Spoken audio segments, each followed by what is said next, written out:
In a week already brimming with emotional intensity and legal intrigue, General Hospital delivered a stunning twist on June 4, 2025, sending shockwaves through the courtroom and threatening to derail the carefully orchestrated custody trial that has captivated Port Charles.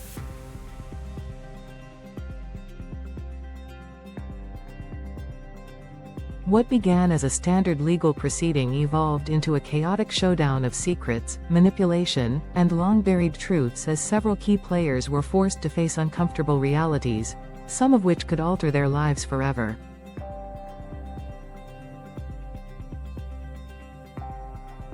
The day began with Josslyn Jax taking the stand. Calm but resolute, Josslyn recounted a pivotal and emotionally charged incident that occurred during the nurses' ball, a night that had already become infamous for its hidden dramas and whispered confessions.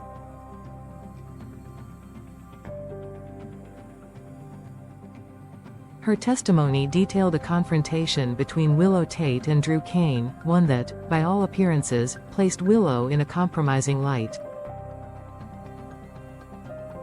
According to Josslyn, the exchange she witnessed suggested a collusion or deception that cast doubt on Willow's motivations and honesty, and it immediately set the courtroom abuzz.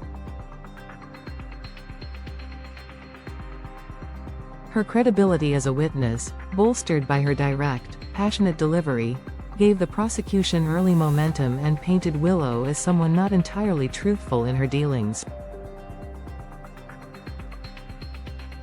But any advantage that may have offered was fleeting. As Michael Corinthos was called to testify, the tide shifted. Diane Miller, his attorney, worked quickly to establish Michael as a stable, caring father devoted to both Wiley and Amelia. She meticulously highlighted his sacrifices, his commitment to his children's well-being, and the steps he took to create a loving, secure home. For a moment, it seemed the courtroom had forgotten the cloud of controversy hanging over Michael's past. Then came Rick Lansing. With a confidence that bordered on theatrical, Rick began a cross-examination that transformed Michael's narrative. He questioned Michael's association with Sonny Corinthos, his father, and the tangled, often dangerous, world that association has long entailed.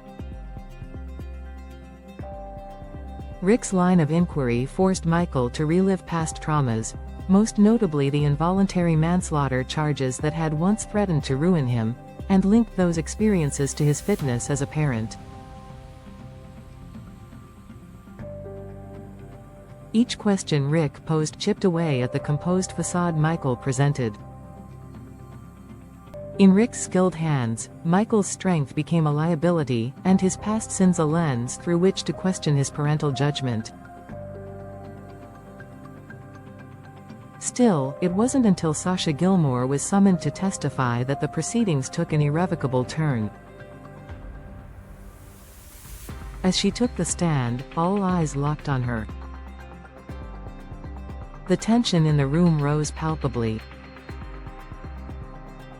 Sasha had been an enigma throughout much of the custody battle, present in Michael's life yet cloaked in ambiguity.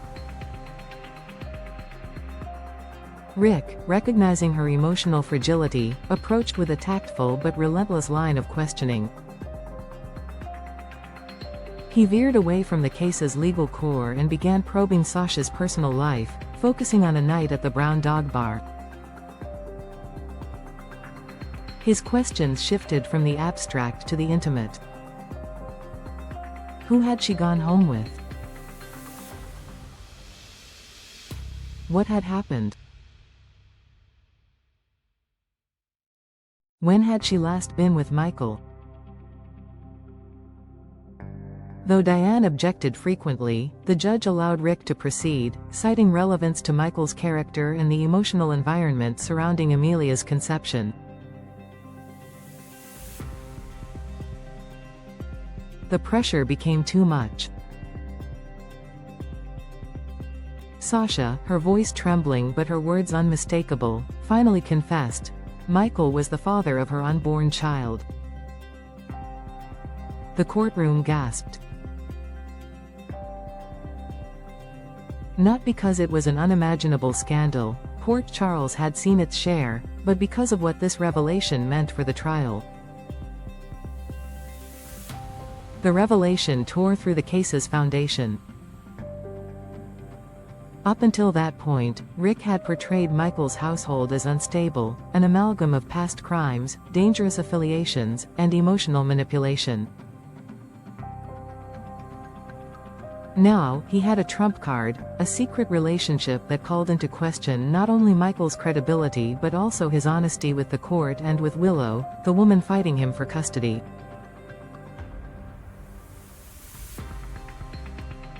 But even as Rick seemed ready to press his advantage, fate intervened.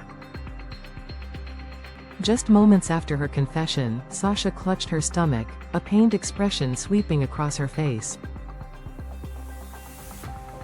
Panic rippled through the room.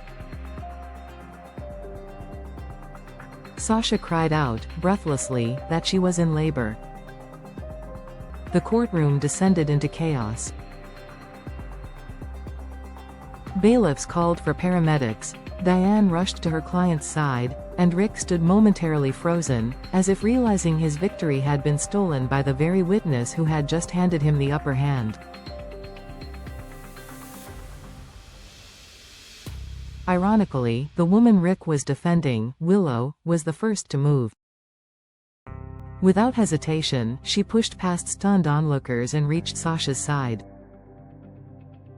Stripped of her courtroom composure and legal armor, Willow's nursing instincts took over. No longer adversaries, she and Sasha were suddenly united in a moment of urgency, humanity, and life. It was a powerful shift, one that reframed the emotional dynamics in the room and, perhaps, in the entire case.